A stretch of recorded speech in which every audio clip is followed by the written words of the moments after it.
Notre rencontre avait eu la saveur douce et enivrante des contes de fées modernes. Lui, Charles, était apparu dans ma vie comme une étoile filante, illuminant mon quotidien d'une aura de charme et de sophistication. J'étais Élodie, héritière d'une fortune colossale, une femme habituée à une certaine forme de solitude malgré le luxe qui m'entourait. Ma vie, avant lui, était une succession de réceptions mondaines, de voyages somptueux et de décisions financières complexes, le tout orchestré par une armée de conseillers et d'assistants. Ce qui me manquait, c'était la simplicité d'un regard sincère, la chaleur d'une affection désintéressée. Et Charles semblait incarner tout cela. Il était arrivé lors d'une vente aux enchères caritative, un événement que je fréquentais plus par obligation sociale que par réel intérêt. Il s'était approché de moi avec une aisance naturelle, un sourire ravageur et une conversation spirituelle qui m'avait immédiatement séduite. Il n'avait pas semblé intimidé par mon statut, au contraire. Il m'avait traité avec une légèreté et une attention qui contrastaient avec la déférence parfois excessive des autres. Nous avions parlé pendant des heures ce soir-là, découvrant des affinités inattendues, des passions communes pour l'art, la musique classique et les voyages lointains. Les semaines qui avaient suivi notre rencontre avaient été un tourbillon romantique. Charles m'avait courtisé avec une intensité et une créativité qui m'avaient fait me sentir spécial, unique. Il m'envoyait des bouquets de fleurs rares, m'invitait à des concerts privés, m'écrivait des poèmes passionnés. Il semblait sincèrement intéressé par moi, par mes opinions, par mes rêves. Il me posait des questions sur mon enfance, sur mes aspirations, sur mes peurs les plus profondes. Et je me confiais à lui avec une facilité déconcertante, comme si je le connaissais depuis toujours. Bien sûr, au fond de moi, une petite voix murmurait des avertissements. Charles était un homme charmant, indéniablement, mais il y avait dans son regard une lueur que je ne parvenais pas toujours à déchiffrer. Il parlait souvent de ses ambitions professionnelles, de ses projets grandioses, et il semblait particulièrement intéressé par mon train de vie, par les détails de mon patrimoine. Mais chaque fois que cette petite voix se faisait entendre, je la réduisais au silence, préférant me laisser emporter par le rêve, par l'espoir d'avoir enfin trouvé le bonheur. Il m'avait demandé en mariage lors d'un dîner romantique sur une plage privée aux Maldives. Le coucher de soleil embrasait le ciel de couleurs flamboyantes, le bruit des vagues berçait nos murmures, et Charles, agenouillé devant moi, me présentait une bague de diamants étincelante. J'avais dit oui, les larmes aux yeux, convaincu d'avoir pris la bonne décision. Notre mariage avait été célébré quelques mois plus tard lors d'une cérémonie fastueuse qui avait fait la une des magazines People. Tout semblait parfait, idyllique. Pourtant, même au milieu de cette euphorie, je savais. Je l'avais su dès le début, dès les premières conversations où son intérêt pour ma fortune transparaissait subtilement derrière son masque de charmeur. Il m'avait épousé pour l'argent, mais ce qu'il ignorait, c'est que je savais tout. J'avais vu les signes, j'avais entendu les sous-entendus, j'avais senti la fausseté de certains de ses compliments. Mais j'avais choisi de fermer les yeux, de jouer le jeu, pour une raison qui lui échappait encore. Mon argent, c'était l'héritage de toute une vie de labeur de mes parents, un fardeau parfois, une responsabilité toujours. J'avais toujours été méfiante des personnes qui s'intéressaient à moi uniquement pour cela. J'avais vu tant de tentatives d'approche intéressée, tant de faux amis attirés par le mirage de ma richesse. Avec Charles, c'était différent. Son intérêt était évident, certes, mais il y avait aussi une audace, une assurance qui m'avait intrigué. Et puis, il y avait cette petite part de moi, cynique peut-être, qui voulait voir jusqu'où il irait, jusqu'à quel point il était prêt à jouer la comédie. Alors, je l'avais épousé en sachant pertinemment ses motivations.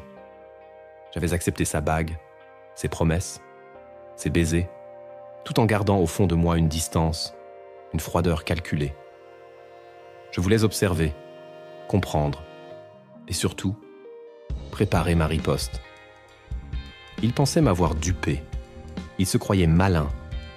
Mais il allait bientôt découvrir que je n'étais pas la femme naïve et crédule qu'il imaginait. Cette situation apparemment banale, ce mariage de convenance à sens unique, allait rapidement prendre une tournure inattendue. La tension montait déjà, invisible pour lui, mais bien réelle pour moi. Les secrets, les mensonges, la trahison, tout était là, en germe. Et j'attendais mon heure pour agir, pour atteindre le point de rupture où la vérité éclaterait au grand jour. Il m'a épousé pour l'argent, mais je savais tout, et il allait amèrement le regretter. La vie conjugale avec Charles était une étrange mascarade. En public, nous étions le couple parfait, souriant, complice, échangeant des regards entendus et des gestes affectueux. Nous fréquentions les soirées mondaines, les vernissages, les dîners d'affaires, toujours impeccablement habillés, rayonnant de bonheur apparent. Les magazines People nous adoraient, nous présentant comme un modèle de réussite et d'amour. Mais une fois les portes de notre somptueuse villa refermées, le vernis craquelait. Charles se montrait de plus en plus désinvolte. Son attention à mon égard s'amenuisait au fil des jours. Ses compliments, autrefois si fréquents et élaborés, devenaient rares et mécaniques. Il passait de plus en plus de temps au téléphone, parlant à voix basse dans une autre pièce, et ses déplacements professionnels se multipliaient, l'éloignant de moi pendant des jours entiers. Je l'observais en silence, analysant chaque détail, chaque changement dans son comportement. Son intérêt pour mes finances, que j'avais perçu dès le début, ne faisait que croître. Il me posait des questions de plus en plus précises sur mes investissements, sur mes projets immobiliers, sur les clauses de notre contrat de mariage. Il me parlait de ses propres projets, souvent très coûteux, en sous-entendant que mon soutien financier serait le bienvenu. J'acquiesçais à ses demandes avec un sourire énigmatique, feignant la naïveté et l'ignorance. Je lui donnais l'illusion d'avoir réussi son entreprise, de m'avoir complètement sous son emprise. Mais en réalité, chaque information qu'il me soutirait, chaque demande qu'il formulait, venait alimenter mon dossier, la preuve irréfutable de ses motivations intéressées. J'avais engagé un détective privé quelques semaines après notre mariage. Un homme discret et efficace qui avait pour mission de surveiller Charles, de retracer ses activités, de découvrir la vérité derrière ses absences et ses silences. Les rapports qu'il me fournissait régulièrement étaient accablants. Ils confirmaient mes soupçons les plus sombres. Charles ne m'aimait pas. Il était marié à mon argent et il menait une double vie. Les photos étaient sans équivoque. Charles enlacé avec une autre femme, dînant en tête-à-tête dans des restaurants romantiques, entrant dans un appartement discret situé dans un quartier huppé de la ville. Les dates et les heures correspondaient à ses prétendus déplacements professionnels ou à ses soirées tardives au bureau. Les messages et les appels téléphoniques interceptés ne laissaient aucun doute sur la nature de leur relation. Il était amoureux d'elle, et il me considérait comme un simple moyen d'atteindre ses objectifs financiers. La lecture de ces rapports avait été douloureuse, certes, mais elle n'avait fait que renforcer ma détermination. Je savais que j'avais raison depuis le début. Il m'avait épousé pour mon argent, et il me trompait sans vergogne. La colère froide que je ressentais se mêlait à une forme de mépris pour sa lâcheté et sa cupidité. J'avais continué à jouer mon rôle d'épouse riche et un peu sotte, feignant de ne rien voir, de ne rien entendre. Je voulais qu'il se sente en sécurité, qu'il croie avoir réussi son plan à la perfection. Je voulais qu'il se dévoile complètement, qu'il me donne toutes les preuves dont j'avais besoin pour le détruire. J'avais commencé à mettre en place mon propre plan, une stratégie minutieuse et implacable. Je consultais régulièrement mes avocats, les informant de la situation, et recueillant leurs conseils. Je modifiais discrètement certaines clauses de mon contrat de mariage, m'assurant de protéger mes intérêts financiers. Je prenais des mesures pour sécuriser mon patrimoine, pour éviter qu'il ne puisse en profiter en cas de divorce. Je savais que le moment de la confrontation approchait. Je sentais que Charles devenait de plus en plus impatient, de plus en plus pressant dans ses demandes financières. Il commençait à parler ouvertement de projets d'investissement importants, nécessitant des sommes considérables. Je savais qu'il était sur le point de franchir la ligne rouge, de révéler son véritable jeu. Un soir, alors que nous étions à table, il avait abordé le sujet de manière détournée, en me parlant d'un ami qui avait fait une excellente affaire dans l'immobilier. Il avait ensuite enchaîné en me suggérant d'envisager des investissements similaires, en soulignant les avantages fiscaux et les rendements potentiels. Son regard brillait d'une avidité à peine dissimulée.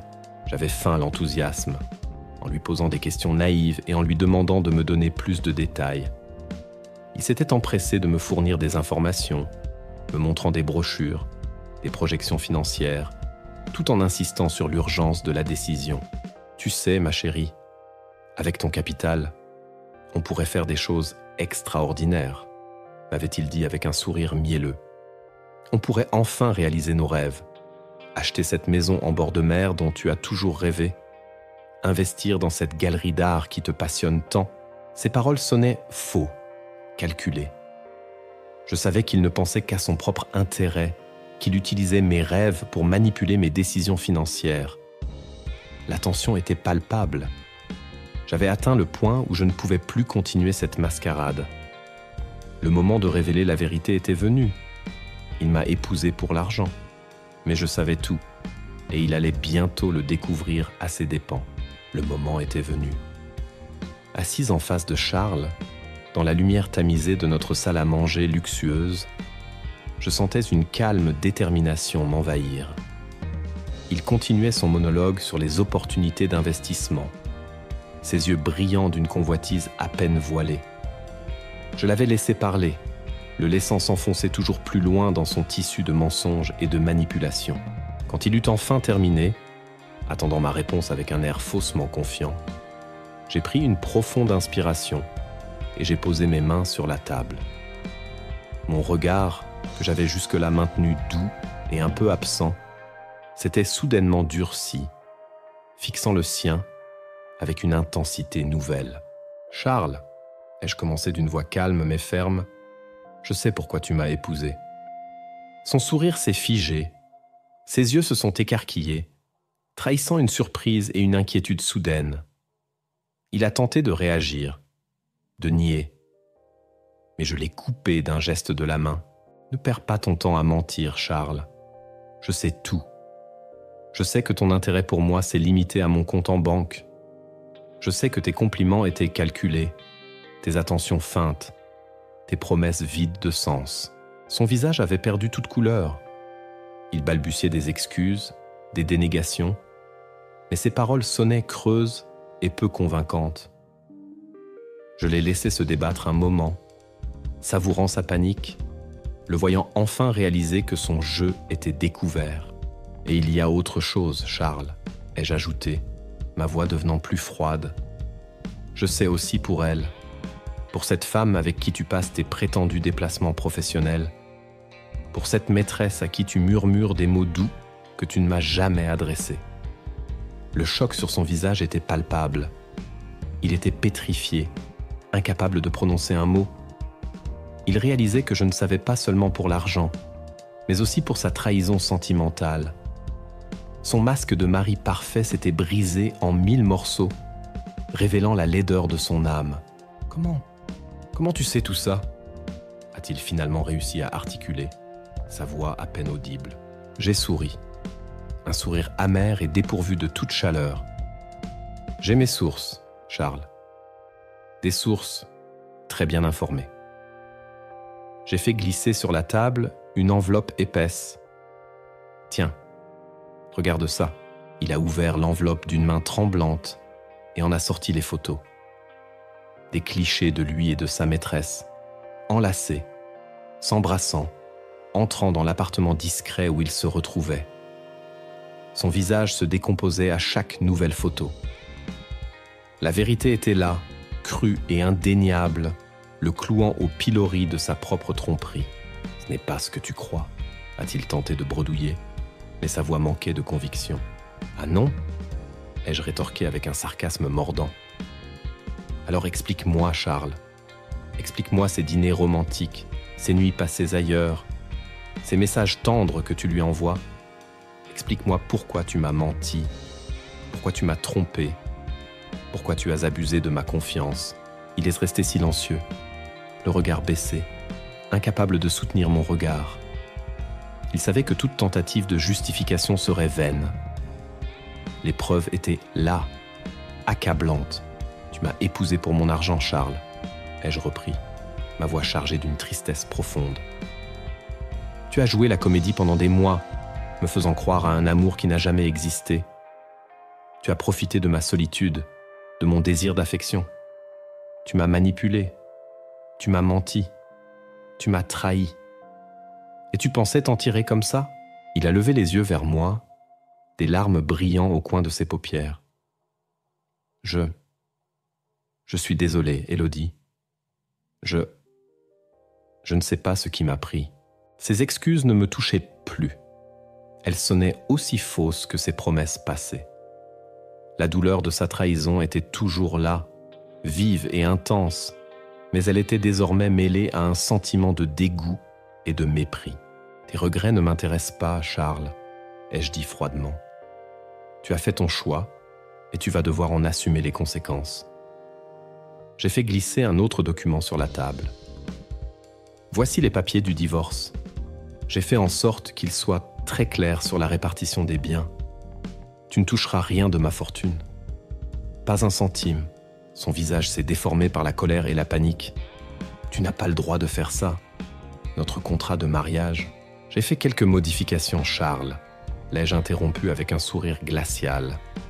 J'ai été bien conseillé. Tu as voulu jouer avec le feu, tu t'es brûlé.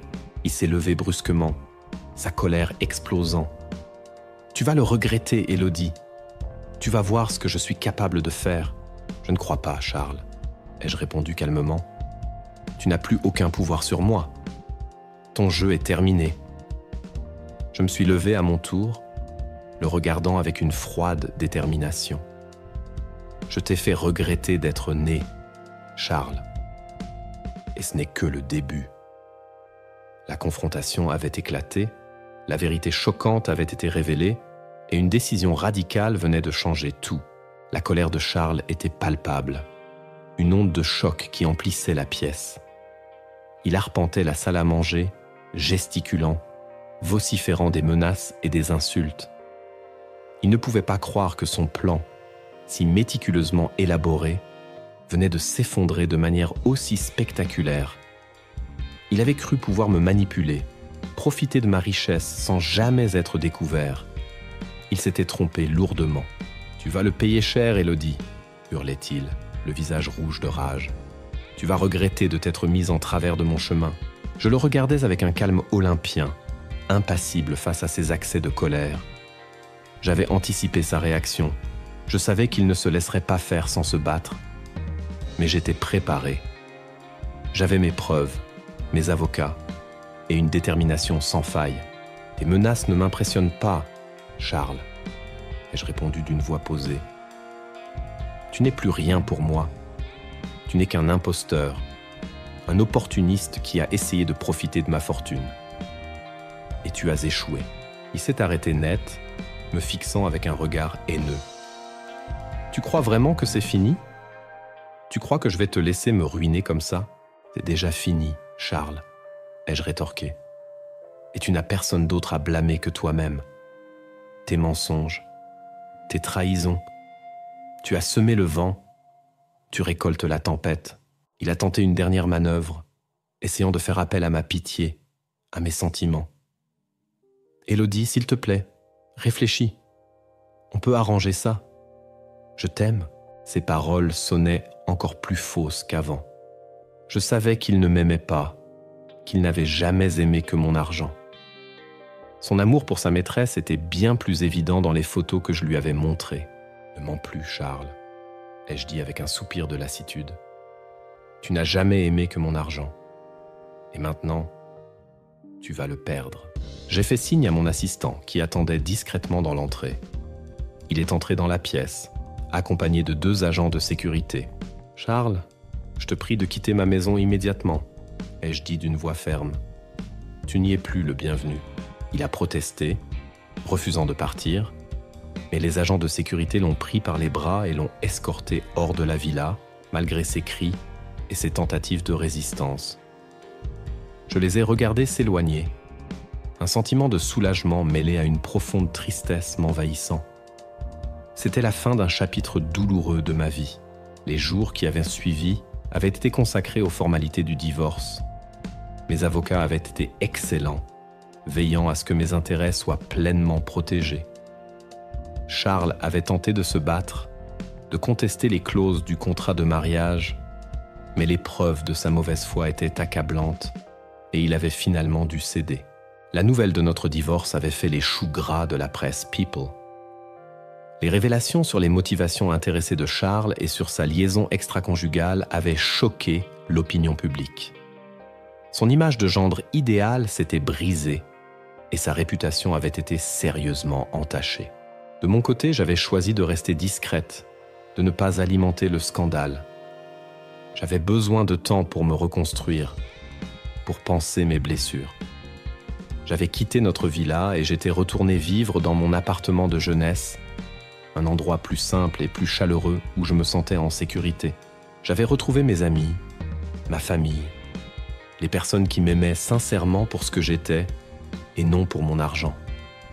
Leur soutien m'avait été précieux pour traverser cette période difficile. Petit à petit, j'avais commencé à retrouver goût à la vie. J'avais repris mes passions, mes activités, les choses qui me faisaient plaisir.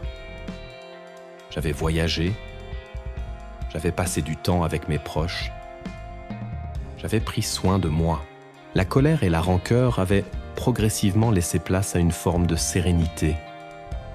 J'avais pardonné à Charles, non pas pour lui, mais pour moi, pour pouvoir enfin tourner la page et avancer.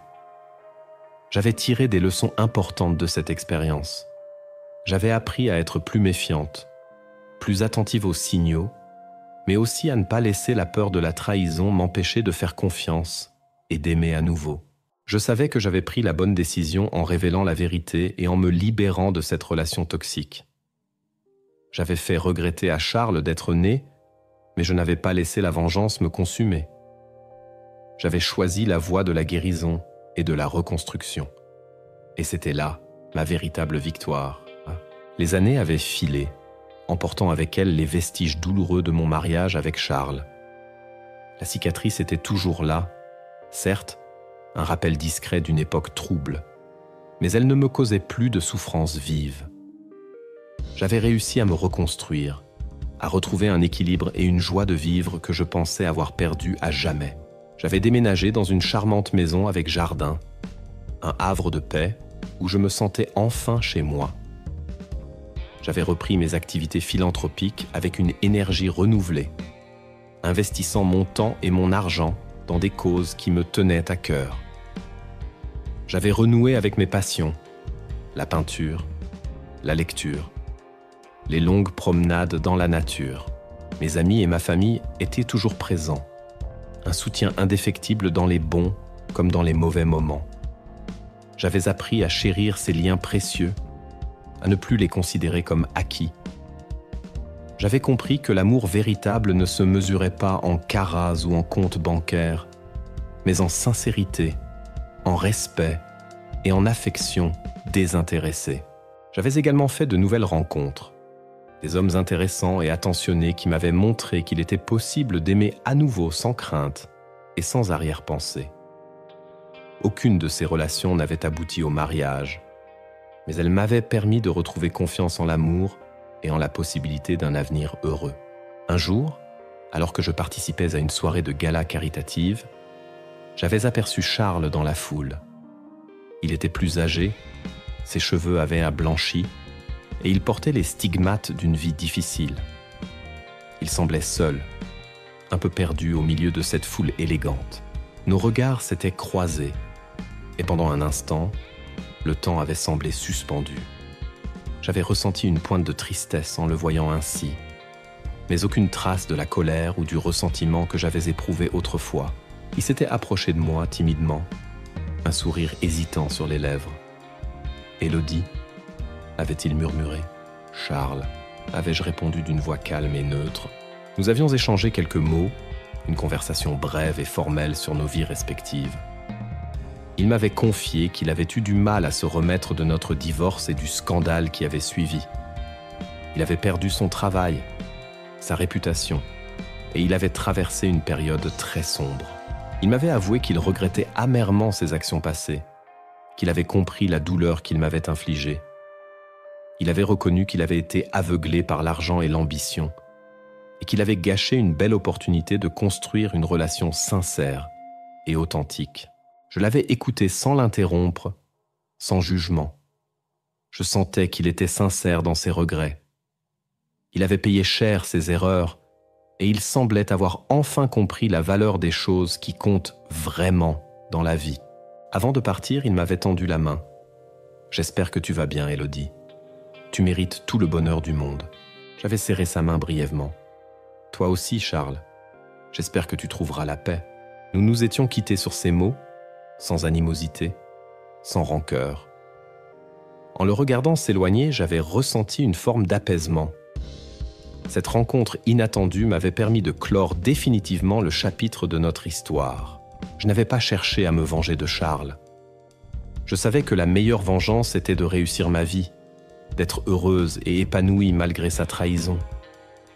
Je lui avais montré que son avidité et sa cupidité ne m'avaient pas détruite, qu'au contraire, elle m'avait rendue plus forte et plus déterminée à trouver le véritable bonheur.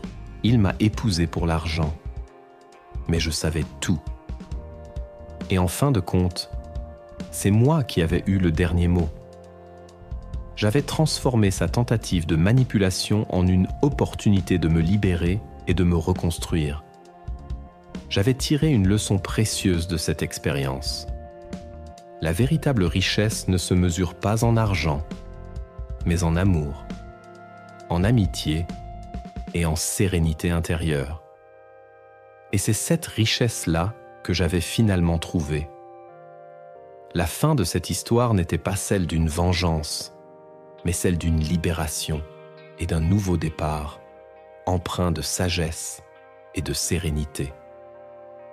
Mon cœur, autrefois blessé, avait guéri, et j'étais prête à embrasser l'avenir avec optimisme et confiance.